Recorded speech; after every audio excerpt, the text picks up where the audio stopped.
Hello, আসসালামু আলাইকুম। Dhaka holiday BD থেকে আমি মল্লিকা মৌ নতুন আরেকটি ভিডিওতে আপনাদেরকে স্বাগতম জানাচ্ছি। তো আজকের ভিডিওতে আমরা নতুন আরেকটি কান্ট্রি সম্পর্কে জানবো। তো আজকে মূলত যে কান্ট্রি নিয়ে আমরা কথা বলবো সেটার নাম হচ্ছে আপনার জাপান। তো জাপান নিয়ে মূলত হচ্ছে আমরা আজকে বিস্তারিতভাবে আপনাদের সাথে আলোচনা করব।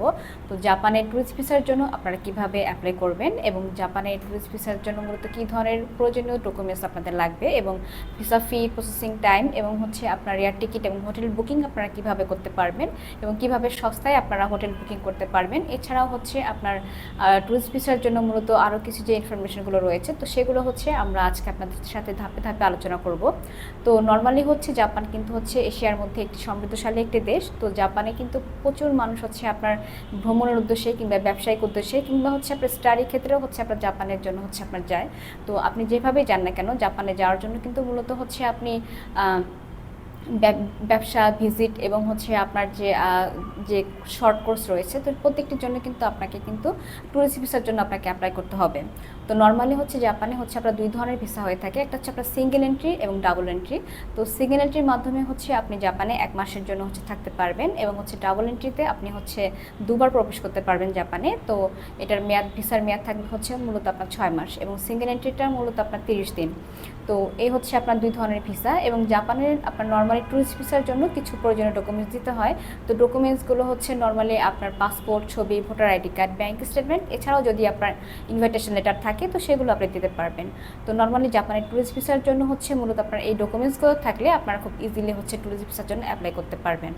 তো জাপানে যেহেতু আপনারা যাবেন তো সেক্ষেত্রে কিন্তু আপনাকে হোটেল বুকিংটা খুবই হচ্ছে স্মুথলি করতে হবে। আপনারা হচ্ছে যদি হচ্ছে আপনার 20 থেকে 25 দিন আগে হচ্ছে আপনারা হোটেল বুকিংটা আপনারা দিয়ে রাখেন তো সেক্ষেত্রে কিন্তু আপনার হ্যাসেলটা যাওয়ার সময় আপনার হ্যাসেলটা কম হবে এবং ইমিগ্রেশনে যখন হচ্ছে আপনার কাছ থেকে হচ্ছে হোটেল বুকিংয়ের কপি চাইবে তো সেক্ষেত্রে আপনি যে জাপানের কোন স্থানে আপনি যাচ্ছেন তো সেক্ষেত্রে হচ্ছে আপনার ট্যুর প্ল্যান এবং হোটেল বুকিং যদি থাকে তো সেক্ষেত্রে কিন্তু আপনাকে ইমিগ্রেশনে হচ্ছে আপনাকে আটকাবে না, তো আপনার ভিসাটা হচ্ছে ইজিলি হয়ে যাবে।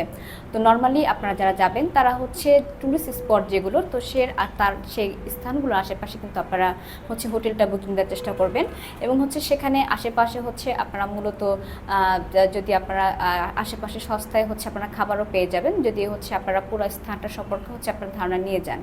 তো নর্মালি হচ্ছে আপনার এয়ার টিকিটিং লাগবে। তো জাপানের জন্য আপনার বাংলাদেশ থেকে কিন্তু আপনার বিমান বাংলাদেশ রয়েছে, এছাড়াও কিন্তু আপনার হচ্ছে আপনার থাই এয়ারওয়েজ, এছাড়াও চায়না ইস্টার্ন হয়েও আপনারা যেতে পারেন। তো নর্মালি হচ্ছে ঢাকা থেকে আপনার বিমান বাংলাদেশের মাধ্যমে হচ্ছে আপনার একটা হচ্ছে আপনার ফ্লাইট পরিচালনা করে থাকে। তো আপনারা চাইলে বিমান বাংলাদেশে হচ্ছে যেতে পারেন। তো নর্মালি আপনার এয়ার টিকিটিং ও হোটেল বুকিংটা যদি আপনার ঠিক থাকে তো সেক্ষেত্রে জাপানের ট্যুরিস্ট ভিসার জন্য আপনাদের কোনো হ্যাসেল পোহাতে হবে না। তো জাপানের ট্যুরিস্ট ভিসার জন্য কিন্তু আপনার পাসপোর্ট, ছবি, ভোটার আইডি কার্ড ছাড়াও কিন্তু আপনার আরও কিছু ডকুমেন্টস থাকতে হয়, সেগুলোর মধ্যে আপনার ব্যাঙ্ক স্টেটমেন্ট এবং হচ্ছে আপনার কিছু প্রফেশনাল প্রুফ আপনাকে দিতে হবে। যদি আপনি জব করে থাকেন সেক্ষেত্রে আপনার নো অবজেকশন সার্টিফিকেট যেটা হচ্ছে এনওসি, এছাড়াও আপনার ভিজিটিং কার্ড, আইডি কার্ড, তো এগুলো খুবই ইম্পর্টেন্ট এবং হচ্ছে আপনার স্যালারি স্টেটমেন্ট যেটা রয়েছে সেটা আপনার খুবই ইম্পর্টেন্ট। এছাড়াও আপনি ব্যবসা করে থাকলে কিন্তু আপনার বিজনেসের ট্রেড লাইসেন্স কপিটা আপনাকে দিতে হবে এবং এই বিজনেসের ট্রেড লাইসেন্স কপিটা আপনাকে হচ্ছে ইংরেজিতে নোটারাইজ করে দিতে হবে। এছাড়াও কিন্তু আপনার বিজনেসের যে ভিজিটিং কার্ড রয়েছে সেটাও খুবই ইম্পর্টেন্ট, এটাও আপনাকে দিতে হবে। তো নর্মালি এই ডকুমেন্টসগুলো থাকলে কিন্তু আপনার ট্যুরিস্ট ভিসার জন্য খুব ইজিলি অ্যাপ্লাই করতে পারবেন।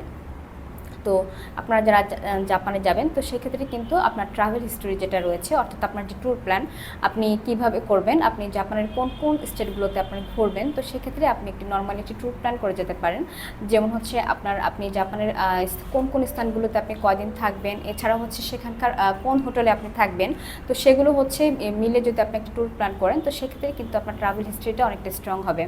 তো আপনার নর্মালি জাপানের ক্ষেত্রে হচ্ছে যারা হচ্ছে যাবেন তো সেক্ষেত্রে যারা হচ্ছে ইন ফিউচার হচ্ছে আপনি অস্ট্রেলিয়া, কানাডা এবং ইউএসএতে যেতে চাচ্ছেন তো আপনার পাসপোর্টে জাপানের ভিসা থাকলে এই কান্ট্রিগুলোর ভিসা পেতে আপনার খুবই ইজি হবে। এছাড়াও হচ্ছে আপনারা যারা হচ্ছে সিঙ্গাপুর, মালয়েশিয়া, থাইল্যান্ড এই কান্ট্রিগুলোতে যেতে চাচ্ছেন তো আপনাদের যদি এই কান্ট্রিগুলো ভিজিট করা থাকে তো সেক্ষেত্রেও কিন্তু আপনি জাপানের ভিসাটা ইজিলি পেয়ে যাবেন। তো যারা হচ্ছে নর্মালি আপনারা জাপানে দিতে চাচ্ছেন তো তারা ট্যুরিস্ট ভিসার জন্য অ্যাপ্লাই করতে চাইলে আমাদের ঢাকা হলিডে বিডির সাথে আপনারা যোগাযোগ করতে পারেন। এছাড়াও কিন্তু আমাদের অফিসে এসে সরাসরি যোগাযোগের মাধ্যমে আপনার গুরুত্বপূর্ণ তথ্যগুলো আপনারা জেনে যেতে পারেন। ধন্যবাদ।